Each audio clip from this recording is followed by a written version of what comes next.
नीट मध्ये अपेक्षेपेक्षा कमी मार्क आहेत, समजा 450 पेक्षा कमी मार्क आहेत, मग एमबीबीएस कुठे करावं?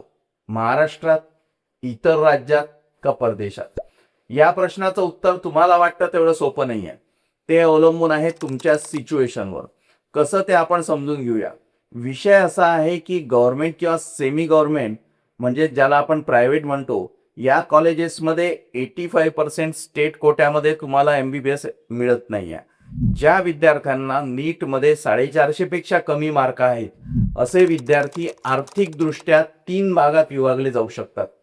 एक ते विद्यार्थी ज्यांचं बजेट 60 लाखापेक्षा कमी आहे, हे विद्यार्थी सर्वात जास्त आहेत संख्येने. दुसरे ते विद्यार्थी ज्यांचे बजेट 60 लाख ते 1 कोटी आहे, आणि तिसरे ते विद्यार्थी ज्यांचं बजेट 1 कोटीपेक्षा जास्त आहे. इथे बजेट म्हणजे संपूर्ण एमबीबीएसच्या पूर्ण कोर्सची टोटल फी असा त्याचा अर्थ आहे. ज्यांचे बजेट 1 कोटीपेक्षा जास्त आहे आणि ते या बजेटमध्ये कम्फर्टेबल आहेत, त्यांनी डीम्ड युनिव्हर्सिटी, मॅनेजमेंट कोटा किंवा एनआरआय कोट्यामध्ये महाराष्ट्रातल्या मेडिकल कॉलेजेसमध्ये एमबीबीएसला ऍडमिशन घ्यावी. परंतु ते करत असताना काही गोष्टी समजून घ्यायला पाहिजे. एमबीबीएस हा शेवट नाही आहे, ही सुरुवात आहे. ती एक सुरुवात आहे. पुढे पोस्ट ग्रॅज्युएशन, सेटअप, उभारणे अशा प्रकारच्या अनेक गोष्टी आहेत आणि त्याला पैसे लागतात.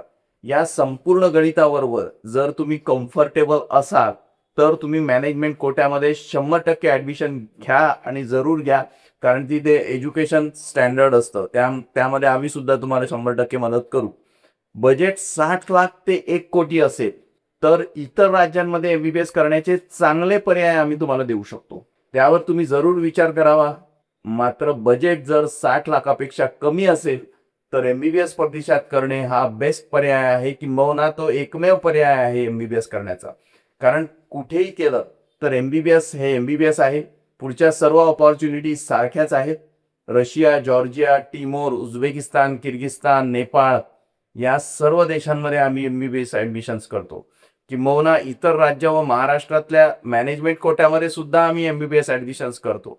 या संधीचा आपण जरूर लाभ घ्यावा आणि स्वतःचं भविष्य उज्ज्वल करावं. भेटूया.